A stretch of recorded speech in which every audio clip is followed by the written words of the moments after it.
नमस्कार विद्यार्थी मित्रांनो, मराठी जीके ऑफिशियल वर तुमच्या सर्वांचं स्वागत करतो।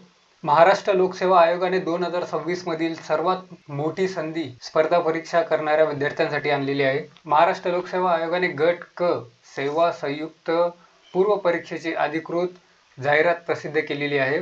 त्यानुसार 2619 पदांसाठी ही मेगा भरती घेण्यात येणार आहे।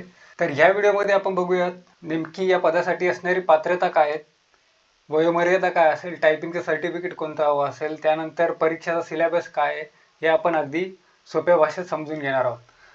तर महत्त्वाचं म्हणजे 2619 पदांसाठी ही जाहिरात निघालेली आहे आणि 2026 मधील MPSCने काढलेली सर्वात मोठी मेगा भरतीची जाहिरात आहे। तर ही परीक्षा CBT पद्धतीने होणार आहे, कॉम्प्युटर बेस्ड टेस्टनुसार होणार आहे, म्हणजे संगणक प्रणालीवर ऑनलाईन कॉम्प्युटरवरती होणार आहे। त्यानंतर गुणांच्या समानीकरण प्रक्रियेसह घेतली जाणार आहे। तर महत्त्वाच्या तारखा लक्षात ठेवा। इथं अर्ज भरण्याची तारीख सुरू होते 27 जून 2026 दुपारी 2 वाजता, म्हणजे उद्या दुपारी 2 वाजेपासून अर्ज भरण्याची तारीख सुरू होते। तर ती 17 जुलै 2026 पर्यंत रात्री 11:59 म्हणजेच 12 वाजेपर्यंत अर्ज भरण्याचा कालावधी राहणार आहे आणि परीक्षा होणार आहे 27 सप्टेंबर 2026 पासून परीक्षा चालू होणार आहे। संयुक्त परीक्षेचा दिनांक 27 सप्टेंबर 2026 पासून। त्यानंतर आपण पदसंख्या बघू। एकूण पद आहे 2619। सर्वात जास्त पद लिपिक टंकलेखक, जे की मंत्रालयीन व इतर राज्य शासकीय कार्यालयांसाठी पद असणार आहे 1864 जागांसाठी निघणार आहे। यात तुम्ही वेतन श्रेणी वगैरे नंतर बघून घ्या। त्यानंतर सहाय्यक मोटर वाहन निरीक्षक AMVI गृह विभागासाठी असणारे 461 जागांसाठी आहे। त्यानंतर कर सहाय्यक वित्त विभागासाठी 282 जागा, तांत्रिक सहाय्यक वित्त विभाग विमा संचालनासाठी 3 जागा, उद्योग निरीक्षक उद्योग ऊर्जा व कामगार विभागासाठी 9 जागा, 2619 जागा आयोग या भरतीत भरणार आहे। त्यानंतर पात्रता आणि शैक्षणिक अर्हता आपण बघू। वयोमर्यादा काय असणार, 1 ऑक्टोबर 2026 रोजी कमीत कमी वय 18 किंवा 19 पदानुसार असलं पाहिजे आणि जास्तीत जास्त वय खुला प्रवर्गासाठी 38 वर्ष, मागासवर्गीय अनाथ किंवा EWS असेल तर त्यांच्यासाठी 43 वर्ष जास्तीत जास्त वयाची अट आहे। त्यानंतर माजी सैनिक, दिव्यांग किंवा प्रकल्पग्रस्त जे कोणी असतील तर त्यांना नियमानुसार 45 ते 55 वर्षापर्यंत सूट आहे। त्यानंतर शैक्षणिक व तांत्रिक अर्हता बघू आपण। लिपिक टंकलेखक, कर सहाय्यक, तांत्रिक सहाय्यकसाठी मान्यता प्राप्त विद्यापीठाची कोणतीही पदवी, फक्त डिग्री लागते याच्यासाठी, आणि सर्टिफिकेट वगैरे टायपिंगचे ते आपण पुढच्या ह्याच्यात बघू। त्यानंतर उद्योग निरीक्षकासाठी विज्ञान शाखेची पदवी, अभियांत्रिकी इंजिनिअरिंग आणि टेक्नॉलॉजीमधील पदविका, डिप्लोमा किंवा डिग्री। त्यानंतर सहाय्यक मोटर वाहन निरीक्षक 10वी उत्तीर्ण, ऑटोमोबाईल किंवा मेकॅनिकल इंजिनिअरमध्ये 3 वर्षाचा डिप्लोमा किंवा डिग्री पाहिजे। आणि सर्वात महत्त्वाचं म्हणजे भाषेचं ज्ञान, सर्व पदासाठी मराठी भाषेचे ज्ञान असणं आवश्यक आहे। त्यानंतर पुढे टंकलेखनाचे नियम काय ते बघू। टंकलेखन हे फक्त क्लर्क आणि टॅक्स असिस्टंटसाठी असणार आहे। कर सहाय्यकासाठी मराठी 30 ची टायपिंग पाहिजे, 30 शब्द प्रति मिनिट, आणि इंग्रजीची 40, शासकीय वाणिज्य प्रमाणपत्र परीक्षा उत्तीर्ण असला पाहिजे।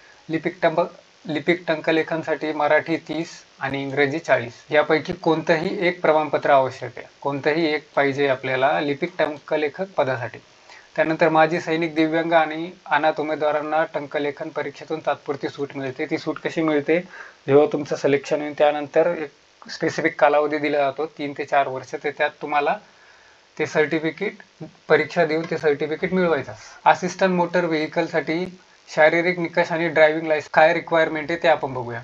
पुरुषांसाठी उंची पाहिजे 163 सेंटीमीटर, पुरुषांसाठी उंची पाहिजे 163 सेंटीमीटर कमीत कमी, छाती 79 सेंटीमीटर आणि 5 सेंटीमीटर फुगवून। महिलांसाठी उंची पाहिजे 155 सेंटीमीटर कमीत कमी, वजन पाहिजे 45 किलोग्राम कमीत कमी। त्यानंतर लायसन्स पाहिजे। मुख्य परीक्षेचा अर्ज भरतानाही गिअरसह मोटरसायकल, हलके मोटार वाहन LMV आणि परिवहन वाहन म्हणजे हेवी मोटर चालवण्याचा वैध परवाना अनिवार्य आहे। जेव्हा तुम्ही फॉर्म भरशाल त्यावेळेसच त्याची माहिती भरणं आवश्यक आहे। त्यानंतर परीक्षेची योजना आणि अभ्यासक्रम काय आहे। MPSC गट क भरती प्रक्रिया 2 टप्प्यामध्ये होणार आहे, हे तर तुम्हाला माहिती असेल। टप्पा 1 संयुक्त आणि मुख्य परीक्षा। संयुक्त परीक्षा 100 गुणांसाठी असणार आहे, त्यामध्ये 5 संवर्गासाठी एकच सामायिक पूर्व परीक्षा होईल. म्हणजे सर्वांची प्री ही एकदाच होणार आहे, सामायिक होणार आहे.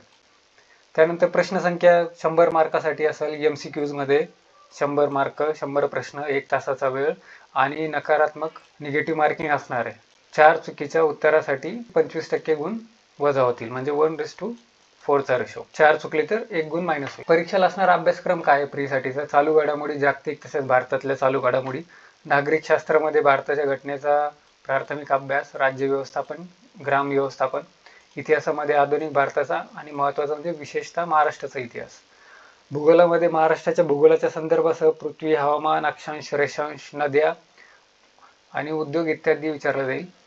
त्यानंतर अर्थव्यवस्थेमध्ये भारतीय अर्थव्यवस्था, राष्ट्रीय उत्पन्न, शेती, बँकिंग वगैरे. त्यानंतर शासकीय अर्थव्यवस्था, अर्थसंकल्प, लेखा व लेखापरीक्षण विचारलं जाण्याची शक्यता. त्यानंतर सामान्य विज्ञानमध्ये भौतिकशास्त्र, रसायनशास्त्र, प्राणीशास्त्र, वनस्पतीशास्त्र विचारलं जाणार आहे. त्यानंतर अंकगणित, बुद्धिमत्ता चाचणी, बेरीज, वजाबाकी, गुणाकार, भागाकार, सरासरी विचारले जाण्याची शक्यता आहे. मुख्य परीक्षेचं बघू आपण. पूर्व परीक्षेत जे विद्यार्थी पात्र होतील त्यांना स्वतंत्र मुख्य परीक्षा घेतली जाईल. म्हणजे वेगवेगळ्या पदासाठीच्या वेगवेगळ्या परीक्षा. जसं की सामायिक आपण बघितलं, तसं आपण इथं बघितलं की 5 संवर्गासाठी एकच सामायिक पूर्व परीक्षा होईल, पण मुख्य परीक्षा वेगवेगळ्या घेण्यात येईल. त्यानंतर उद्योग निरीक्षक, तांत्रिक सहाय्यक, कर सहाय्यक, लिपिक, टंकलेखक संयुक्त परीक्षा, मुख्य परीक्षा ही 400 गुणांसाठी असेल, पेपर 1 आणि पेपर 2. त्यानंतर सहाय्यक मोटार वाहन निरीक्षक स्वतंत्र मुख्य परीक्षा असेल 300 गुणांसाठी, तांत्रिक अभ्यासक्रमावर आधारित असेल. त्यानंतर परीक्षेचं शुल्क बघू आपण. पूर्व परीक्षेसाठी खुला प्रवर्गाला 394 रुपये, मागासवर्गीय, EWS, अनाथ 294 रुपये, माजी सैनिकांसाठी नेहमीप्रमाणे 44 रुपये. मुख्य परीक्षेसाठी खुला प्रवर्ग 544, मागासवर्गीय 344 आणि माजी सैनिक 44. तर मित्रांनो, तुम्हाला या भरती संदर्भातील एखाद्या विशिष्ट विषयावर जसं की वयोमर्यादित, सूट, आरक्षणाचे नियम आणि मागील वर्षाचं कट ऑफचे विश्लेषण जर बघा हवं असेल तर आमच्या मराठी GK ऑफिशियल या टेलिग्राम चॅनलला नक्की जॉईन व्हा. आणि हा व्हिडिओ तुम्हाला नक्की कसा वाटला हे कमेंट सेक्शनमध्ये कळवा. तुमच्या काही समस्या किंवा प्रश्न असतील तर हे सुद्धा कमेंट सेक्शनमध्ये कळवा. तर भेटूया पुढच्या व्हिडिओमध्ये. जय हिंद, जय महाराष्ट्र.